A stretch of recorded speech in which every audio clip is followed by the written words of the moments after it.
How are Hi, you? I'm well. I'm well. How are you doing? Yeah, good, good. Good. It's been a bit. Yes, it has. Yes, yes. I was on the road last week, but I'm home again now. Um, I think yeah. there's a song in there. Oh, I feel like there is. Both of them, two of them. Yeah, yeah. Home again, on the road again. Yeah.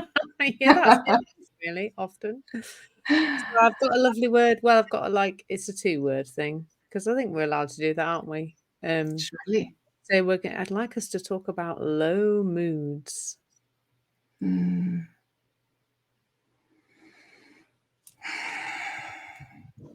yeah. Yeah. It's funny.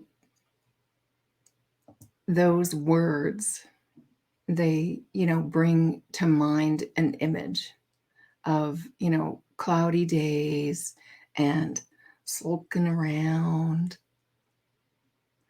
And really, it's like a blip, or it could be. It could be. It's always interesting to me what pops in, what you know from the personal mind, how it drives in this image, this old way of what I believe about something. Let me correct that. What I used to believe about it. Yeah. So low mood. Really, I see this roller coaster of, thinking and feeling and going with it. In a roller coaster, you kind of strap in, right? And all of these things happen from excitement to terror to joy to, you know, excitement to laughter and hilarity. And I'm sure it's not like that for everyone. I'm sure there's more in there. But we don't fall off. Like, you can't fall off.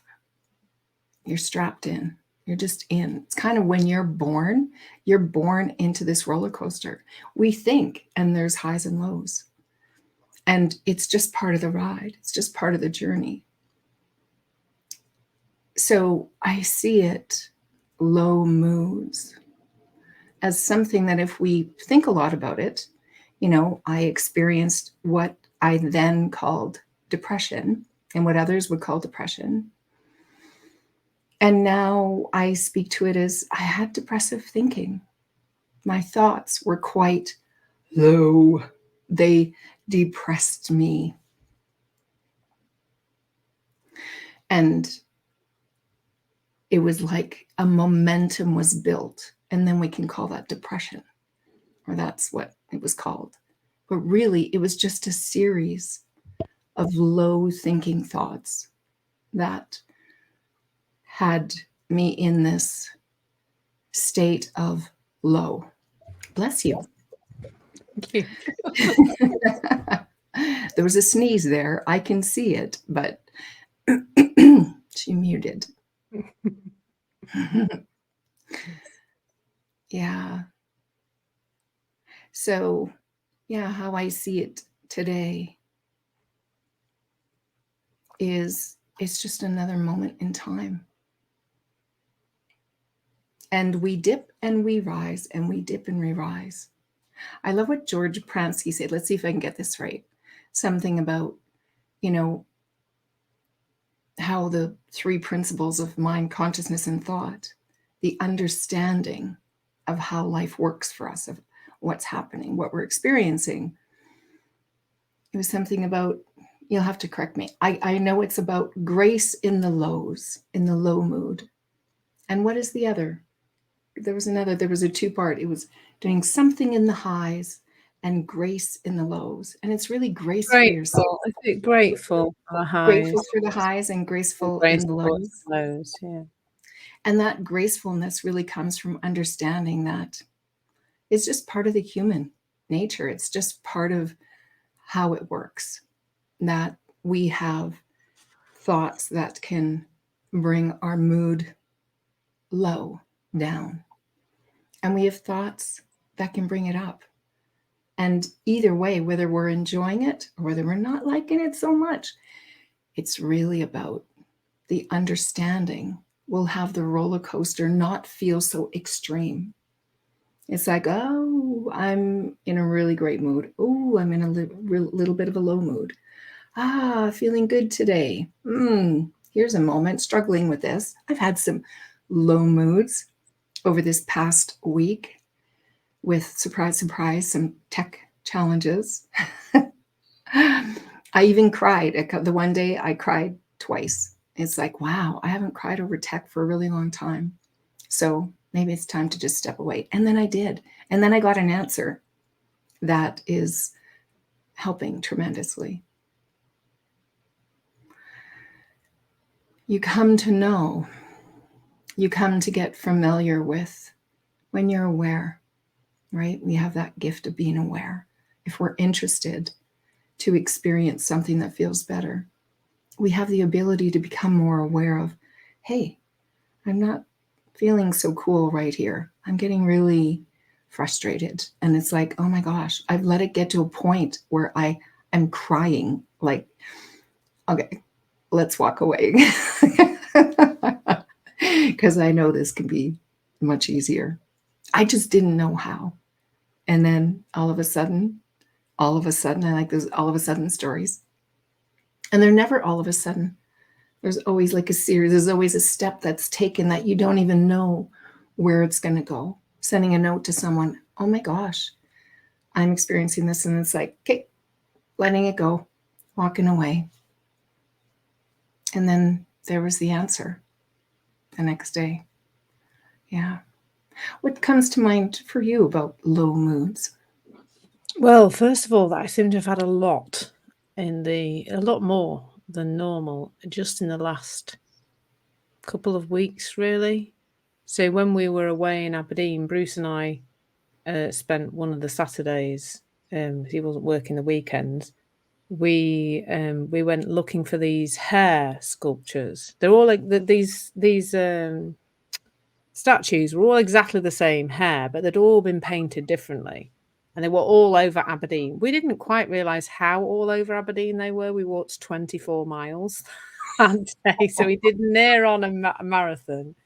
But I was just snippy and critical and yeah, just having a go at him like most of the day. I was just in a really, really low mood. And I didn't see it then. I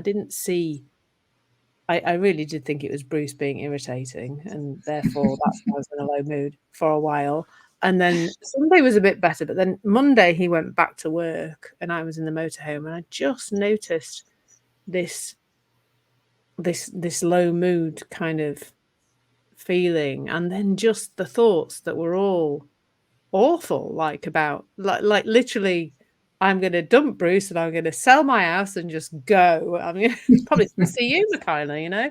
But I was just like, I've had it enough of him, you know. And I just was, but I was aware that I was in a low mood, and therefore not to trust this, not to make any decisions from that place, I guess, you know. To see that was really helpful because it was just a barrage of nonsense, utter nonsense. And then it just passed. It was just, yeah, it wasn't there all the time, but I was really aware that there was a lot of quite negative thoughts about my relationship. And then, and I told Bruce, I said, you're not going to believe if I've been in such, and I just said, I know I'm in a really low mood. I don't really know why.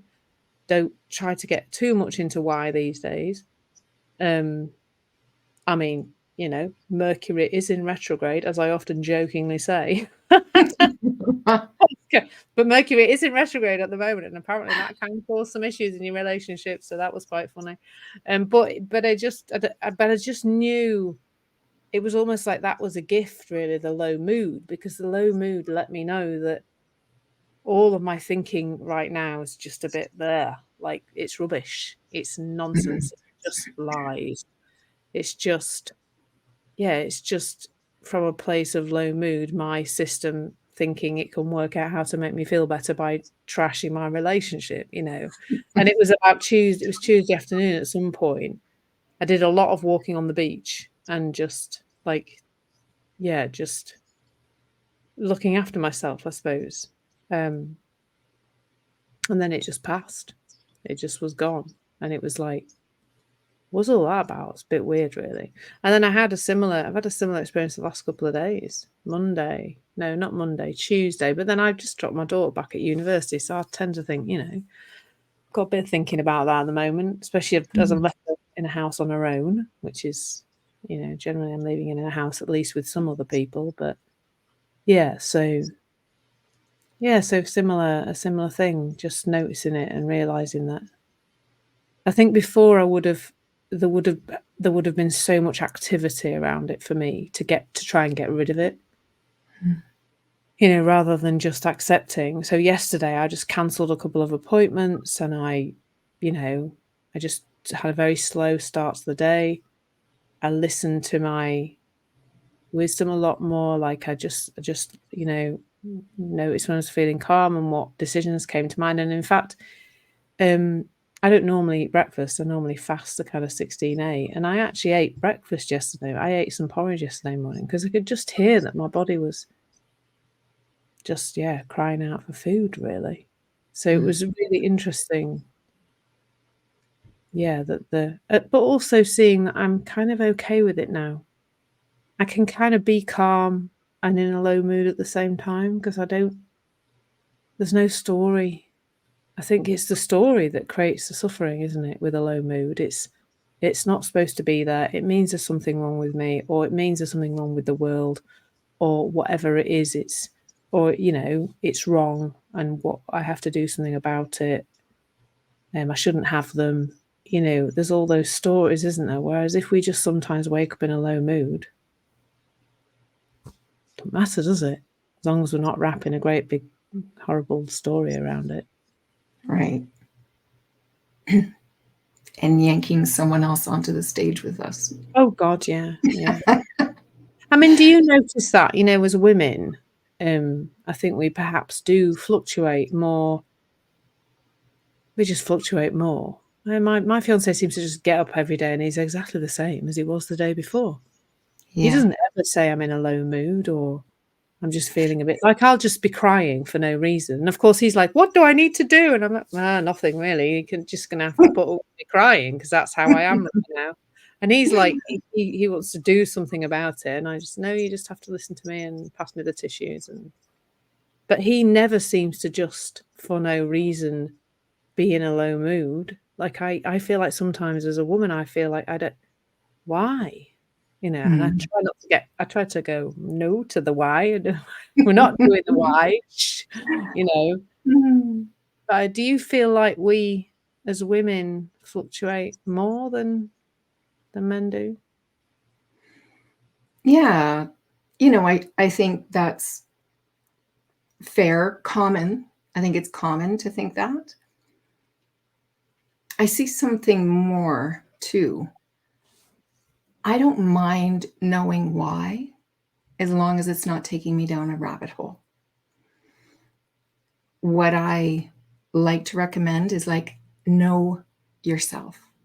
Know yourself. I'm highly sensitive. I work with highly sensitives, and we feel a lot. We are really good at deeply thinking about something, about bringing it in and just like letting it kind of like gnaw, like a dog would gnaw on a bone. And it just, and it's almost like it's turning on its own. And there's, you know, the nervous system is just more sensitive. So to sound and smell and light and noise, like there's a lot. It's like being fully open to everything. So knowing that, understanding that can, like this past week, this morning was one day where I didn't book anything until this. So it's 10 o'clock our time, mountain time. And it was just, oh my gosh, it was so wonderful because I have a very active mind, very creative mind. We all are creators. And when you understand things about yourself, it's that give yourself space for these things that naturally come out of you to come out instead of trying to squeeze in between all of the appointments I've booked in this space. So then I'm feeling like, tight, allowing myself breathing room, allowing myself time to process things, booking a little bit where I can. I'm just beginning to do this, like booking a little buffer of time after my calls instead of, time for a quick, bathroom break and then into the next. And just where I can. Sometimes it doesn't work out like that. Sometimes I have no control over it. But I know that I need transition time. It's just like a child. That was one of the things that was really helpful to learn when my kids were little. I had taken a number of parenting classes and stuff. And it was all once someone said it out loud, it's like, oh, that's so logical.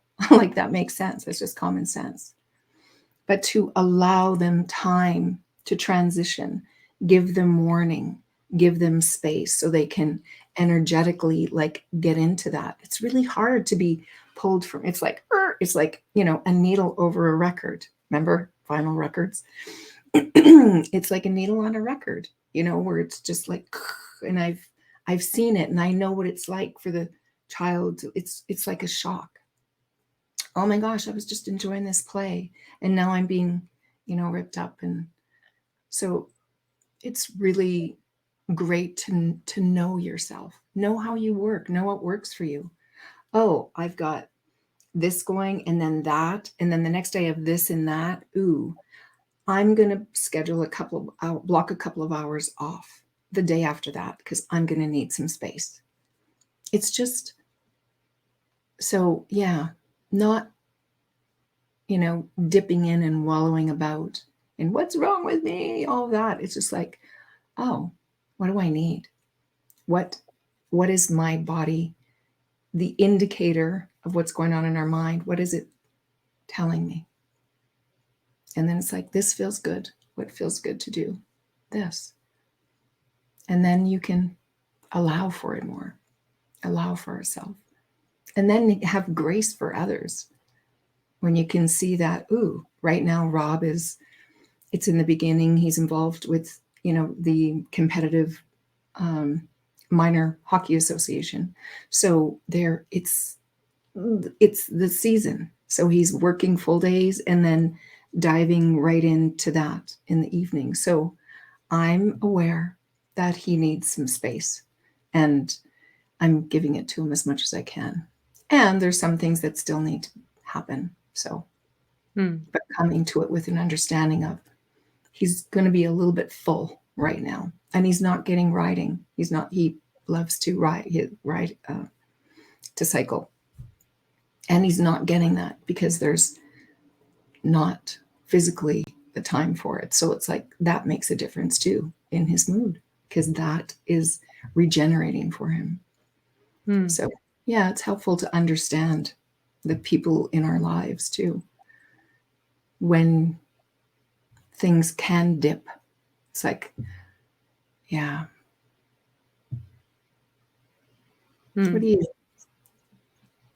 What prompts you? Don't know really. Yeah, I think I already manage my diary very carefully around how much, I don't do anything before 10 a.m. ever. Unless it's somebody who really can't speak to me any other time.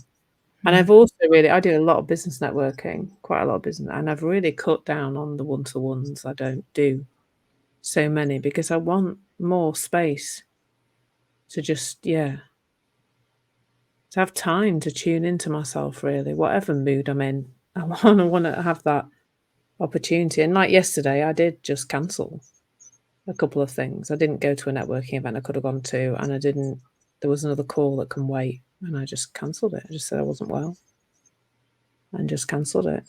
So I had the whole morning that I could then just, yeah, what I'm noticing as well is being at ease with just if I'm not in a brilliant place, just being okay with cancelling. I would have forced myself through things before. Mm. Would have made myself do them. I said, come on, pull yourself together kind of thing. And I don't do that so much anymore. I allow myself to be with whatever's going on. Yeah, so yesterday I made this porridge and then I sat in bed and ate it. I was like having breakfast in bed. Sorry, it's okay to do that. And today I didn't have anything on till early afternoon. No, I had something on at 10:30, but I decided to just go for a walk. And I went for a couple of hours walk before this 10 appointment. Didn't do anything else. It's not like I haven't got things to do, but I'm just seeing a lot of need to be doing falling away. And so I feel like there's space for this flow to happen between different moods more easily, because there's not so much to kind of, in the world out there's not so much to do. Yeah. And I'm choosing much more carefully the things I do want to do. Like my insight time lives, I just absolutely love those, and I very rarely miss those, because I find those really, I love them. So, try not to miss them. But there are other things where I just go, no, I'm going to allow myself. I think it's allowing myself to just be in the low mood and not feel like I've got to do anything about it. It's okay to be there for a bit. Definitely. Yeah. That was lovely. Agreed.